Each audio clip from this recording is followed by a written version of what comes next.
ಮಾತಾಡ್ದೆಲ್ಲ ನೆನ್ಸ್ಕೊಂಡ್ರೆ ಹಾಗೆ ಮೈಯೆಲ್ಲ ಉರಿದು ಬೆಂಕಿ ಆಗ್ತಿದೆ. ಇನ್ನೊಂದ್ ಕಡೆ ಏನಾಗುತ್ತೋ ಅನ್ನೋ ಭಯ ಕೂಡ ಆಗ್ತಿದೆ. ಮಿಸ್ಟರ್ ಶ್ರೀಮಂತ್ ಕುಮಾರ್ ಅವ್ರಿಗೆ ಯೋಚನೆನಾ? ತಲೆ ಕೆಡಿಸ್ಕೋಬೇಡಿ. ಮಂಜರಿ ಅಲ್ಲ ಅಂತ 100 ಜನ ಬಂದ್ರು ಈ ಮದ್ವೆನ ನಿಲ್ಸಕ್ ಸಾಧ್ಯನೇ ಇಲ್ಲ. ನಿಮ್ ಜೊತೆ ಯಾವಾಗ್ಲೂ ನಾನು ಇದ್ದೇ ಇರ್ತೀನಿ. ಅದ್ಯಾರು ನನ್ನ ಹಸ್ಬೆಂಡ್ಗೆ ಬಂದು ತೊಂದರೆ ಕೊಡ್ತಾರೋ ನಾನು ನೋಡ್ತೀನಿ.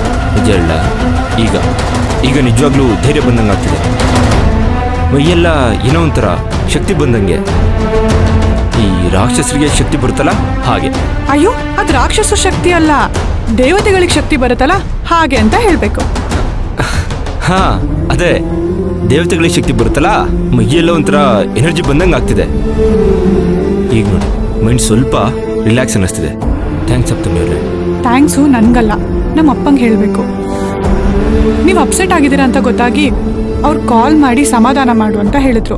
ನಾವು ಕಷ್ಟದಲ್ಲಿದ್ದಾಗ ಒಂದು ಧ್ವನಿ ಕೇಳಿದ್ರೆ ಸಾಕು, ಏನೋ ಒಂಥರ ಖುಷಿ, ಸಂತೋಷ ಸಿಕ್ಕಂಗಾಗುತ್ತೆ. ಅದರಲ್ಲೂ ಆ ಧ್ವನಿ ನಮ್ಮ ಲೈಫ್ ಪಾರ್ಟ್ನರ್ದೇ ಆಗಿದ್ರೆ ಅವ್ರಿಗಿಂತ ಅದೃಷ್ಟವಂತರು ಮತ್ತೊಬ್ಬರಿಲ್ಲ ಅಂತ ಹೇಳ್ತಾರೆ. ನೀವು ನನ್ನ ಲೈಫಲ್ಲಿ ಬಂದಿದ್ದು ನನಗೊಂಥರ ಬಂಗಾರದ ನಿಧಿನೇ ಸಿಕ್ತಂಗಾಗಿದೆ ನೋಡಿ.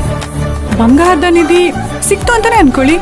ಅದು ಸಪ್ತಮಿಯವರು ನಾನು ನಿಮ್ಮನ್ನ ಈಗಲೇ ನೋಡ್ಬೇಕಂತ ಅನ್ನಿಸ್ತಿದೆಯಲ್ಲ. ಈಗ್ಲಾ? ಹಾ ಹೌದು, ಈಗಲೇ ವಾಟರ್ ಕ್ಯಾನ್ ಹಾಕ್ಬೇಕಂತ ಹೇಳಿ ಹಾಗೆ ಬೈಕಲ್ಲಿ ಬಂದ್ಬಿಡಿ. ನಾನು ಈ ಕಡೆಯಿಂದ ಬೈಕಲ್ಲಿ ಬಂದ್ಬಿಡ್ತೀನಿ. ಹೆಂಗೆ?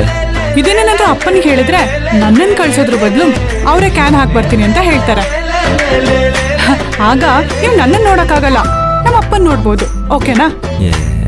ನಾನು ನಿಮ್ಮನ್ನು ನೋಡಬೇಕು, ಮಾತಾಡ್ಸ್ಬೇಕಂತಿದ್ರೆ ನಿಮ್ಮ ಅಪ್ಪ ಬರ್ತಾರೆ ಅಂತ ಹೇಳ್ತಿದ್ದೀರಲ್ಲ, ಇದು ನಿಮಗೆ ನ್ಯಾಯ ಅನ್ಸುತ್ತಾ?